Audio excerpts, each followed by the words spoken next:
How to remove your profile picture on Facebook. Hello everybody, welcome back to the channel. Today I'll guide you on how you can remove your profile picture on Facebook. Now, to remove your profile picture or to delete your profile picture is quite simple and easy, so let me guide you through it. First, what you want to do is open up the Facebook app and you'll get an face like this if you are logged into your account. So once you're logged in, what you want to do is tap on the profile icon that you can see at the top left corner of the screen just below the home screen icon. Tap on it and you'll be headed to your profile.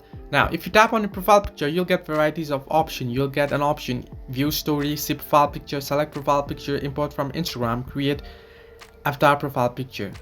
Now, what you want to do is simply tap on see profile picture, and once you open your profile picture, you'll find a three dots option at the top right corner of the post. You can see the three dots option. Simply tap on it and you'll get the option to delete photo. Simply tap on delete photo, and if you tap on delete, your profile picture will be deleted. However, if you don't want to remove your profile picture, if you just want to change your profile picture, you can simply tap on your profile picture and then tap on select profile picture, and you'll be able to change your profile picture. So this way you can delete your profile picture or change your profile picture on Facebook. Hope this helped you. Do like and subscribe, and do not forget to leave a comment down below if you have any further issues.